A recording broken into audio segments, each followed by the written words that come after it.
Welcome back to Diary of a Dominant Woman, where we embrace power, poise, and the art of self worship. I'm Venus Feroci, and today we're diving into a powerful topic: teaching the world to worship the goddess in you.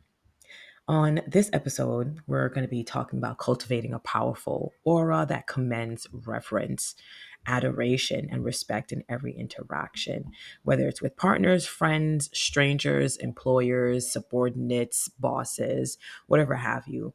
I want to get a sense of, are you ready to step into your divine power and show the world the goddess that you are? Right. So, in this episode, we're going to be covering what it means to embody the goddess archetype. If you're a woman that's trying to figure out what category you fall in, please check out one of my YouTube videos. I have a list of different archetypes. You can find whichever one resonates with you. But we're going to be getting into the general sense of the goddess archetype and carrying the energy with you. And we're going to be talking about the steps to create an aura of reverence in every interaction. Thirdly, we're going to talk about how to teach others to honor and respect the divine feminine energy in you. And lastly, we're going to be talking about setting new standards for how you're treated in all aspects of life, being very uncompromising, right? So let's get into it to truly teach the world to worship the goddess within. And it starts with redefining who you are and what you stand for. It's truly being able to carry the energy that really resonates and really exemplifies who you are and allowing that energy to precede itself in every interaction. It is naturally refining who you are and the energy you carry into every space at every moment that simultaneously teaches people how to respect you. Right. So let's get into, what does it mean to be a goddess? The goddess archetype is not just about beauty or allure, right? It's about embodying an inner power that radiates authority, grace, self-worth, confidence. It's this subtle fierceness that is so feminine, but it has this lingering undertones that it's not to be fucked with, right? So let that resonate for a little bit. And then secondly, it is, a goddess is deeply connected to her self-worth and maintains unwavering boundaries around that. Unwavering, as in by any means necessary. You stand on business when it comes to your principles, your values, your boundaries. It's basically establishing everything that makes you who you are and reinforces that and honors that, and truly being unwavering when it comes to that. Those things are now your non-negotiables, right? Okay. And thirdly, a goddess, what does it mean to be a goddess? She commands respect without asking for it because she embodies that energy naturally, right? So when we talk about the goddess energy, we're referring to a potent blend of self-love, poise, and unapologetic confidence. When I think about that off the top of my head, I think about Rihanna. I think about Beyonce. Um, I almost want to say Cher. I love Cher. I think she was so ahead of her time. When I think about the quintessential women that are very dominant and so feminine to that same degree, I think of Rihanna. I think of Beyonce. I think of Cher. You know, and then we think about basic principles when it comes to the goddess. The goddess doesn't chase, she attracts, right? She doesn't beg, she magnetizes. And speaking of, she doesn't beg, those things where you have to beg someone to show up for you or ask for them to show up for you in a certain way, it doesn't give, it doesn't reinforce being a goddess. Secondly, if a goddess has to speak more than twice or ask more than once, it sounds like the person is unfit for the role. Get rid of them. Get rid of it. Would you employ people Whether you're paying them or, they're giving you sweat equity. If they're unfit for the role, you as a leader need to be able to see that and make a judgment call and decide they are unfit. Release them in the wind. Don't waste your time becoming a victim. That's giving two human behaviors, right? When human behaviors and acknowledgments come up that is separate from the soul, that makes the body feel as though, wow, it's unworthy. I almost want to tell you, get rid of the body too, okay? Because you're not supposed to be carrying those things. It's a disservice to the soul. And if the soul knows that it's a goddess, it's beyond this body. It's the fact that someone's rejection or someone that you have to tell more than once to show up for you in a certain way. It's like, you're not being in goddess mode. A goddess can truly understand that people have limitations. You're not offended, right? Or you don't become upset and become a victim of that realization. You realize objectively, this has nothing to do with me. This is just circumstances. Humans are inherently disappointing. He had a task and maybe he's naturally not built to be proactive and think ahead of time. I personally believe that men are just not naturally meant to lead. Leadership quality is just something that people at random, at God's will, decides, you know what, I'm going to build you this way. We're going to make you a leader. But naturally, men are just not leaders. If anything, I feel like women are more leaders. They literally bring life into this world, like naturally, just by bringing life into this world, like you're leading something, you're leading the portal. Okay, let's think about that, put that in perspective. um but anyway, don't beg. Okay, next, to truly live as a goddess, you must first see yourself as one. It makes me wonder, what is your mentality? Do you truly feel as though you are a goddess within your soul? I know that saying, fake it until you make it. But if you don't even have belief in the faking, you're not going to make it at all. You're not. You have to, it's almost like that thing that you want, you have to believe that it exists first. Okay? You being in your body as a woman should be tangible enough evidence to acknowledge that you are a goddess first. Okay? Right. But it's not just about appearance, right? Being a goddess is not only about appearance, and we'll talk about that at a later time, but it's really about the energy you project. The energy you project. So also be very mindful of your stance in certain things, because if you find yourself often being in victim mode, um, there's something about that projection. But anyway, the confidence you carry and the value you place in yourself needs to be something inherent. You don't allow people to project whatever they make you out to be. You need to be very unwavering and sturdy in your stance around who you are as a woman. Yeah, it's really as simple as that. So when we think about cultivating the goddess aura, there's this grace in which you are to carry yourself, right? The importance of stillness, silence, and presence, right? When we think about silence, we think about avoid. First of all, I have a saying where silence is your best ally. I find that saying less is more, right? I find that not letting men speak too much to you, that reminding them that silence is simultaneously also their best ally, right? But as a goddess, it's like you want to leave enough room for the circumstance to explain itself. You want to be able to be all ears. And the best way to do that is to leave enough room for the person to speak, right? But you want to be listening. You want the speaking and the listening to be productive, right? If you listen long enough, people will tell you who they are, but at the same time, you don't want them to run off in speaking to you in a way in which it rubs your spirit the wrong way. You don't want to enable um, unhealthy banter. You don't want to enable unhealthy communication, right? I feel like words can be spells as well. So communication needs to be effective. It needs to be proficient. It needs to make sense. It needs to have substance, right? All these things. But you, as a goddess, you don't ever over explain or justify yourself. Okay. You never have to, you should never be in a position where You are finding yourself trying to justify why you need what you need. You just tell them what you need and just leave it at that.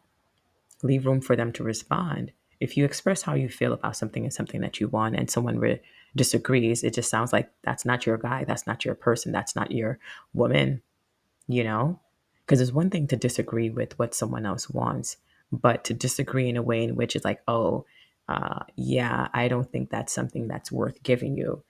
That's not your person, right? Someone can say I hate pickles, right, and not judge you for liking them, and still get pickles for you. But then there's people that would not like pickles and feel like because they don't like pickles that you shouldn't have pickles or eat pickles around them either, and they're definitely not going to get pickles for you, right? It's like pickles becomes now pork to a degree. So, do what you want with that. Also, when it comes to goddess aura, it's speaking slowly and deliberately, making every word feel like a command. Uh, I know that I have a more deeper tone, but I find that whenever you're a boss, I am in management. I tend to be in some type of position of power or authority. And I find that what works for me is using a more deeper tone, speaking slowly. I find that I personally speak faster, but I've conditioned myself or had to train myself to speak much slower, right? And also too, I think that the words land much better and gives, the person an opportunity to process and for it to really resonate, right? And there's something very commanding about speaking slowly. It forces the person to be still to fully process what's being said, right? So when we think about, creating a goddess aura, it's more about what you don't do than what you do. Because we want to enforce being unapologetic and being yourself authentically, right? And while I'm not a big fan of telling people what not to do, because as a goddess, you don't let nobody tell you what to do and what not to do. But for you, when we think about how you want to be positioned in this life, you, whatever that is, think about the things that would go against that and just know that is a thing you wouldn't want to do, right? Um, so moving along, a goddess doesn't explain herself. She doesn't argue or prove her worth to others. When she speaks deliberately and with intention. Every word is chosen. Every move is calculated. In any room she enters, she feels her own power before expecting others to see it. Okay? Let me repeat that one more time. As a goddess, in any room that you enter, you are to feel your own power before expecting others to feel it, see it, and acknowledge it. That is for you. Okay? All right. Now, that also goes over, and what plays into that is the role of body language. You know, Posturing is so important, right? You want to stand tall. I'm particularly a tall woman. I prefer to wear heels. There's something about being tall and being off the floor that gives me leverage. I enjoy being tall. I enjoy taking up space. I enjoy being seen. I enjoy people hearing me come with my heels clicking. Like that is just a personal thing for myself that I really enjoy, right? But at the same time, I love the fact that I love those things because it actually serves me as a woman. I think that the time in my life where I had to operate that way, but I was uncomfortable with being seen, being received, being perceived, a little bit shy. I find that those times, like my stance was uncomfortable for me. But when I learned to embrace that and position myself in a world where that's well received, then it actually works to my advantage. Those things that naturally came to me now became a thing that I absolutely loved, you know, such as being a boss in the workplace and having, being tall, um, you know, wearing heels, standing tall, holding your head high, putting your shoulders back, moving with this purpose, sometimes maybe even a sense of urgency, right? And then also, too, it's the way in which you use your eye contact, right? It's being sure to look through people and not at them, right? Not looking at people in a passive way. It's almost like it's indirect, it's averting eye contact. Whereas looking through people is truly looking at them as if you're peering into their soul. you know I was told personally that I tend to do that, and it's so strange because I struggle with eye contact when I'm speaking. But if it's purpose driven, I do have a tendency to peer into people, because for me that's the best way for me to be receptive, right? I don't just need to hear the words, I need to look into their eyes and see what they're actually saying, right? There are things that words don't entirely communicate, right? Because also body language is important, and with the body language comes the windows to the soul. So I find like whatever is going on in the soul, the body will also indicate. But sometimes before it even shows up on the body, you can look into someone's eyes and get a sense of what that might be, right? Or what might come up.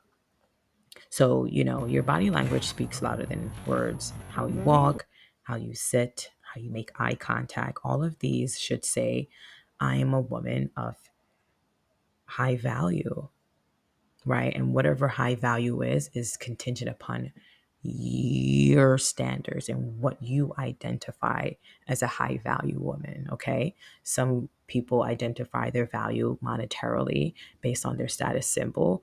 I identify my value as if they were to take everything from me, I'd still be that bitch. For me, being a high value is my mind. That is my weapon. That is my power, right? It's my ability to speak and articulate myself. It is the experience and wisdom and the sum total of everything I've been through that says, if it all crumbles and goes away today, I still have everything that I need to rebuild whatever that is again and again and again. It's having something that no one can take from you. You see what I'm saying? So that is what makes me high value. That is what I feel. And I feel like every woman that comes into their own power of womanhood has to have to get to a place where they can identify what that is. Because if your power being in something else that's kind of like frivolous, like money, status, clothing, assets, like those are the things that's supposed to complement the deal. You are the deal. You are a big deal, right? So all those things that makes you high value can't be tied to status, those frivolous things, right? Your power has to be separate from that. And then if you want, you can let those material things be a reflection of the woman that you really are. Okay. So for me, it's my intellect. That was just how I was raised. My father said that when it's all said and done, you have to make sure that you have something that no one can take from you. And he was always a big proponent of education. I find like if someone was even a doctor, even if you were to take away your license, you can still heal with your hands as long as you have breath in your lungs and hands to move and, brains that can work, you're still efficient, right? You're still a doctor at the end of the day, right? So I find that at the end of the day, if you know you're a goddess, you have to think about what is that thing that makes your power drive? What is it, that thing on a soul level? What is that thing that you have that if everything was taken away from you, what is that thing you can definitely count on? Maybe it's your confidence. Everyone has their own little superpower, right? It's really all about identifying what that is for you. What makes you a goddess, right? So yeah, all of your entire body language need to be able to match what you feel internally. And it starts with first deciding who you are and accepting that, which is a goddess, right? So mm, the trick is to believe it first, okay? And others will naturally follow your lead. Okay. Yeah. So let's talk a little bit about how to teach others to honor that energy. Yeah.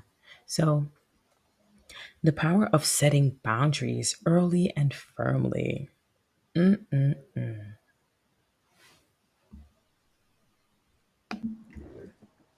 Okay, so the power of setting boundaries early and firmly. Mm-mm-mm. I'm gonna say this: people pleasing is not it's not gonna do well with setting boundaries early and firmly.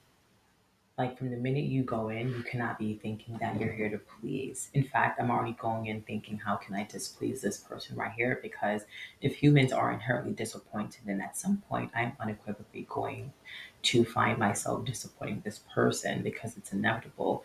I'm trying to be very transparent around where I stand in this, and I need them to be able to acknowledge who I fully am, along with my limitations and what I'm not going to do, despite whatever the fuck they're finna do. Okay, I hope that makes sense.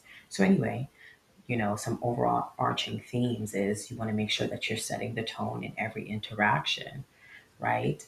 And secondly, it's all about asserting your standards without aggression. So when we think about, setting the tone in every interaction, I personally, whenever I'm dealing with men initially, I'm always very assertive. I am not like, I don't want to say very feminine. I think I operate more in my masculine, or more so from my fierceness. I don't want to say masculine, but let's just say as a goddess, you are always residing in your feminine. But then the other polarized spectrum of that, aggression for the goddess is technically fierceness. As a woman, you're never aggressive. As a woman, you are fierce. You are exhibiting fierce traits, right? So whether you're protecting someone or protecting your energy or just trying to teach someone a lesson, right? And fierceness can vary in how it's displayed. Okay. So, whenever I go into meetings, I'm not going in smiling. A lot of women like to go into meetings smiling, tend to be very peachy. There's something about that that gives very people pleasy. I like to go in and carry a low tone, which is pretty much like this. So, this is my normal tone. This is how I tend to articulate myself. I don't use a higher pitch voice. I usually use a lower pitch tone, more of my baritone aspects. I hold my head high. I walk with purpose. I drop my shoulders back. I love to wear my heels. I think that's probably the most feminine thing that I tend to do in environments. But also, there's something about heels that triggers this reaction in men that makes them tighten up. Yeah, whenever you're a boss, people don't technically like to be blindsided by the boss walking in on them. They kind of like to know that the boss is coming. It also, I personally like that as well because it gives them the opportunity to tighten up, get it the fuck together. I don't want to come there and see people scrambling because then it's going to send a message to me that they were unprepared. I don't like people being unprepared. So just like how our mothers used to call us while at work and say, "Hey, make sure you take the chicken out of the fucking freezer." I used to enjoy. I'm pretty sure we love to hear them keys jangling at the front door or hearing the car pull into the driveway because that gives us the opportunity to expeditiously go to the fridge, take it out, start defrosting and warming that bitch and pulling it in the fucking oven because you're thinking by any means necessary, I got to get this together before this woman sees my face. So when we say setting the tone in every interaction, you need to already think about the energy that you need to present as, so people won't try you. Like you're not leaving any room energetically for people to try to do some side shit. So if you're not going into a meeting smiling and peachy and cheesing and keying, it's not going to leave them any room to make like a bad joke with you. You know what I mean? Yeah, sometimes you can't loaf. Like I'm personally not like a laughy person. I don't really like to deal with joke people because for me, all jokes are wrapped around some truth. And if a person makes a wrong joke with me, in the back of my mind, I'm like, okay, watch this. And what we're gonna watch, I guess we would have to see. I guess they would have had to do something for us to decide, for me to decide for them how I'm going to move accordingly with them, if that's the type of jokes we like to make. Right. Because I find that, in my experience, people would often, people think that he can handle the things that they dish until someone like me comes along and dished them exactly what they were serving. And they realize, oh shit, it didn't really land that way. I don't really think I have an appetite for this. But yet they were serving that as an appetizer. But anyway, so one of the most crucial aspects of being treated like a goddess is pretty much setting your standards from the start. Right. And I mean this all across the board. I'll go more into depth what that could look like on all levels. Because one thing about me, I love a good negotiation. I like to go in upfront and let them know this is what I demand, because I'm a very on-site person. From the minute I am commanding your attention, or I have your attention, I'm ready to give it to you, including what I want. A long list. You ladies need to have a honey-do list just waiting in the book, because as soon as I meet the right person, I'm gonna let them know, hey, this is what I require. What is it that you want? A goddess loves to listen. So as soon as I have his attention and he has mine, I want to hear what he has to say, because I already know what I'm going to say. Okay. I already know what's going to be said. Right. So you already need to have your standards. You need to already have your honeydew list. Right. And you can't be shy around these things. These things are non negotiables. Right. When I'm with a guy, I'm telling you this right now. I'm never in a rush to go on a date with a guy, because I want to take the time to get to know him. I do that, by phone, talking, text, just seeing how the communication is. I need to feel like I know this guy to some degree before I actually meet with him. Maybe some people are not good at, getting to know others in that capacity. I can. So that's the route I, take, and it tends to bring me success. Spending nice conversations, long conversations with someone. That gives me enough time to be able to get to know them before I feel like they're worthy of my presence on a date. And then secondly, it's also running the risk of going on a date with a guy that doesn't open the door, does not pull out your seat, or doesn't, understand that you need to make sure I'm walking on the inside. You need to make sure you're walking in close proximity with me, next to me, to not send a message that I'm up for grabs. You know what I mean? So that's particularly embarrassing for me. Really embarrassing. Oh my God. There's something about that not being treated as a goddess that kind of inherently it offends my spirit, right? Like there are just certain things that in way in which I treat a guy that I don't think that men should ever experience. Like I feel like I'm like yelling at men, cursing them out. I don't think that's appropriate. Um, yeah, I was not raised like that. I was not raised, my father cursing me out using foul language and profanities. And I don't talk like that to men. And I definitely don't expect them to talk like that to me. So there are just some hard boundaries and non negotiables. But I feel like sometimes when you're dealing with certain men that just don't know basic things, it makes you also question what else is it that they don't know. Okay. Right. So the guy that doesn't know that he needs to put me in the car is probably going to be also be the guy that's not going to open the door. All right. So anyway, with all that being said, this means that you need to be able to be crystal clear about what it is that you want and what it is that is not acceptable to you. What are your non-negotiables? What are some things that is unacceptable to you, right? And when someone crosses a boundary, you need to be able to address it immediately. To avoid a behavior is to condone it. I learned that from like a boss that I worked with about 6 years ago. You know, and mind you, when you check these things or address it, right, confrontation is not easy, but it's something you got to do, especially if you value the relationship or getting to know this person. But as a woman, I think it's generally good practice to check behaviors. Men, they need that. They're exhausting. Jesus Christ. But you have to have the bandwidth to check it. And if you find yourself keep checking the same thing, you just have to assume that he's not going to do better. And you have to decide whether or not that is something for you. Or even with people in general, you have to be able to decide whether people's places and things and circumstances and situations, right, and feelings are even for you, right? And whenever any of those boundaries that you have, right, are crossed or the non-negotiables, now you find yourself having to negotiate that, you have to be able to address it. You have not necessarily with anger, you want to be able to stay calm with authority. I find that the most commanding spirits and the whoever has the most authority is usually the person that is extremely calm. The more calm a person is, that had just something about that that really translates to strength. And usually people with the most power and authority, they tend to be very calm because it's like they know what they're capable of.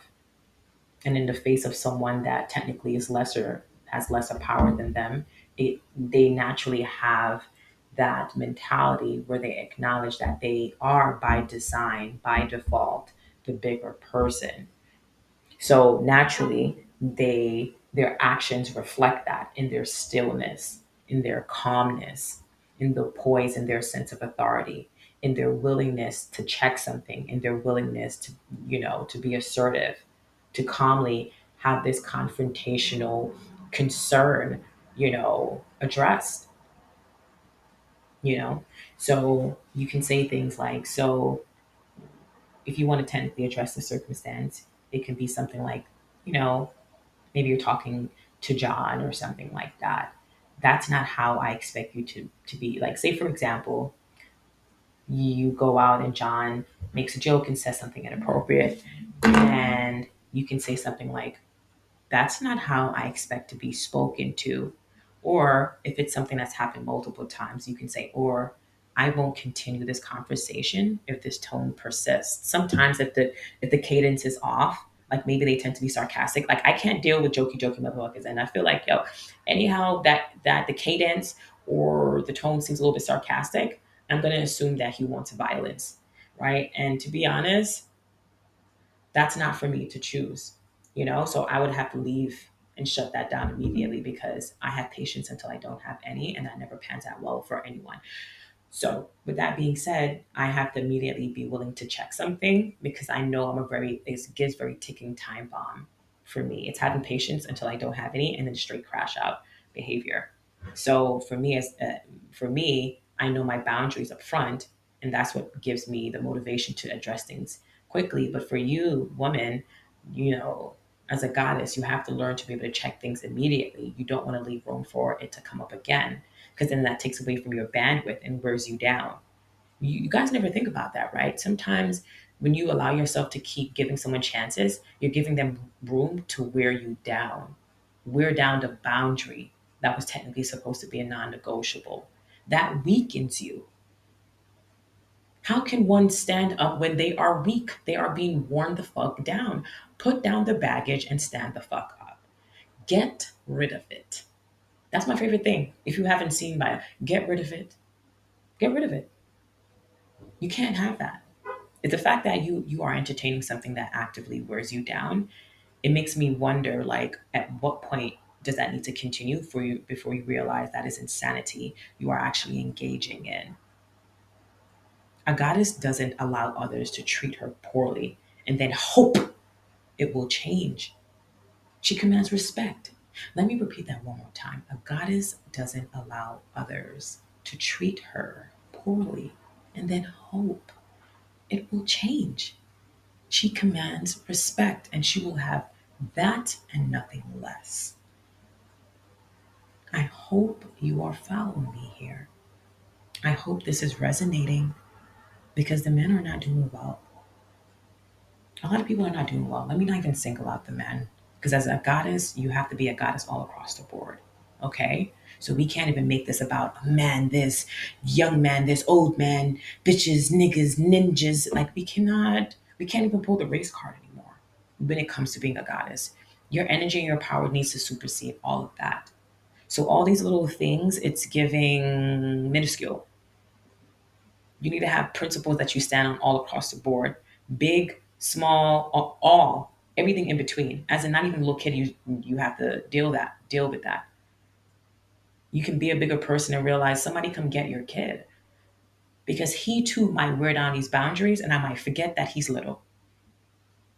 I might not be able to stand up long enough to realize I'm a bigger person. I might stoop to this little kid's level, you know? And that can land you into places that you'll definitely regret. So as a goddess, you have to realize where you are and where you will be willing to go and realize I'm not effing with this circumstance because I already know how it's going to pan out because I already know how I am built. And you have to also be able to acknowledge other people's limitations, such as the kids. They're little kids. Their brain has not fully developed, as with some adults.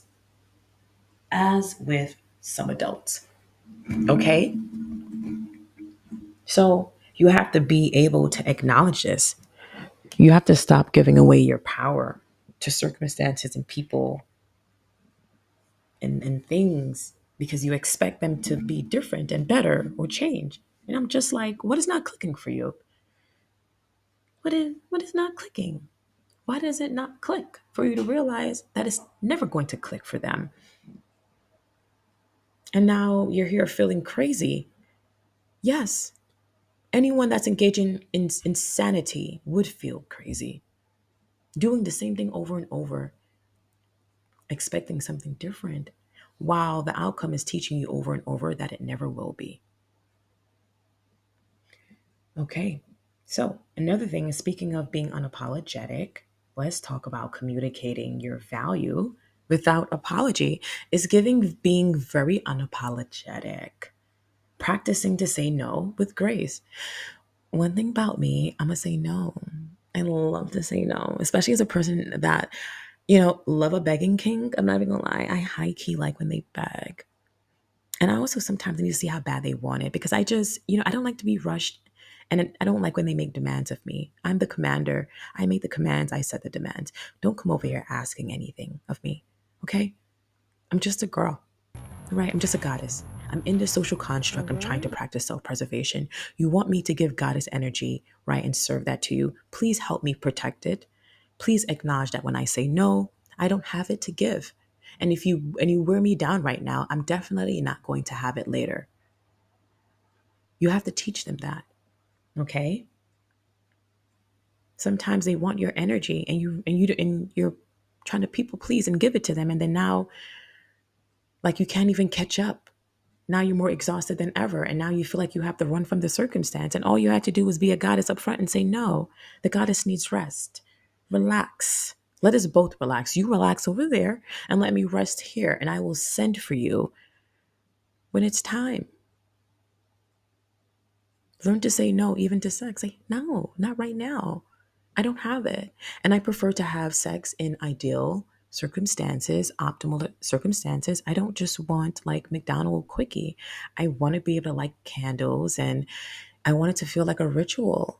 I want when you stroke it, I feel like I'm going to heaven. Fucking me really randomly doesn't do that.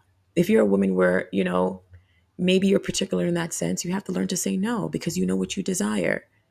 And you have to be able to communicate why. Because sometimes men, they're a little slow. They hear no and they're so sensitive to rejection, and they think like the world is crumbling. And I'm just like, damn, they don't even stop to think that maybe you're on your period.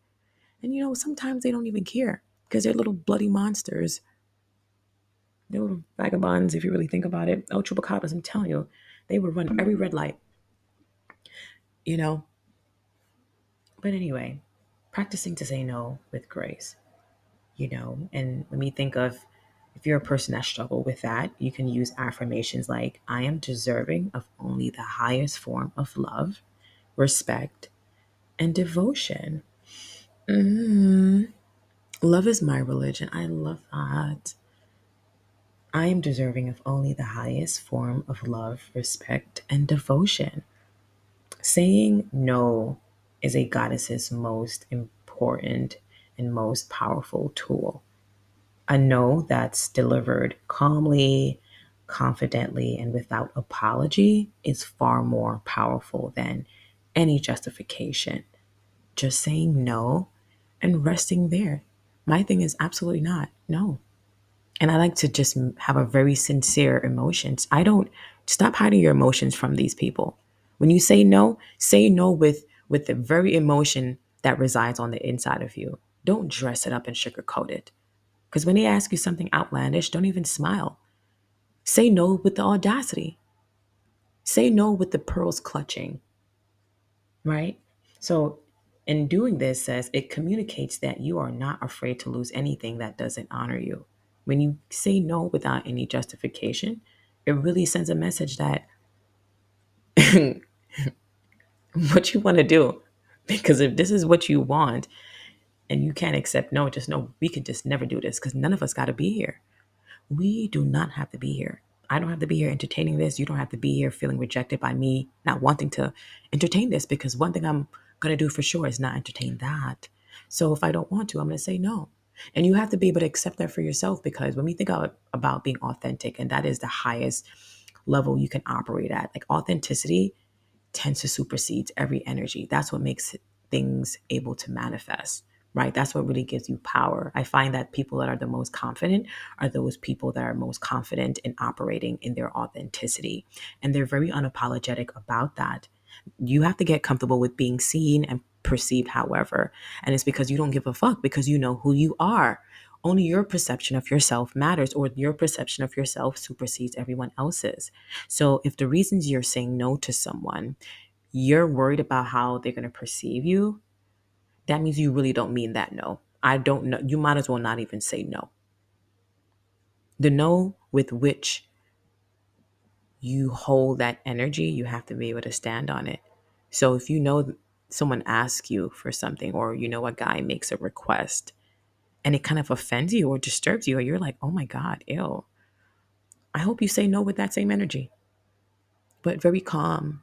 And also look right at them. Look them in their soul. Say no. And I can't believe you asked me that. Hey, one time this guy asked to come on me. I'm just like, you just got here. You just got here. I know, first of all, is the fact that we just got here, we probably had no business being intimate, but sometimes, our hormones get the best of us. And while we're just engaging, I'm realizing this is not my style. I think I'm too dominant for this. Like, it just felt very weird. Like, there are just certain, and that's a whole separate discussion too, but as a goddess, a dominant goddess, there are just certain positions I don't like being in. I just don't like the role, or the posture position just doesn't resonate with me, and it feels offensive, you know? Kind of like, as a goddess, there are just some things that really fancy me. Like a lot of women like dominant men, some women like to be submissive. I don't like to be on my knees in front of a guy, but I love when a guy is on his knees in front of me. Me being on my knees in front of a man just feels very strange and awkward and weird and a little bit icky and nasty. And I use that because that's just how it feels. But I don't believe that those things are, but I'm being very transparent of how it resonates internally on my soul, because that's how I know that certain positions are not for me. So if you're a woman, say for example, that maybe being on your knees in front of a guy, like that kind of pleases you, maybe you prefer to be more submissive. I hope that the guy that is towering over you, that you have a lot of respect and reverence for him. And I hope that he feels this way about you, right? I hope that even though you are on your knees in front of him, that he ultimately respects you even when you stand up, right? Because he can't be treating you, because imagine, as a goddess, you're really supposed to be standing up, you know what I mean? Letting them pray and worship you. And you choose to wash his feet. Maybe you want to be Jesus this time. That's the God you're choosing to be, washing others' feet. And there's nothing wrong with that. And then now, all of a sudden, outside of that context, he's disrespecting you. Now you feel like you're becoming more subjugated. It's almost like you should have never bowed in the first place. You can't just give anyone your power. And as a goddess, standing or kneeling, you got to be mindful of who you're doing that with, because some people, they don't deserve either. So, yeah, think to yourself, are you acquiescing? How are you saying your no's? Do you really mean it? Are you shy for them to know how you really feel? Because you can express how you feel and still do it calmly, you know?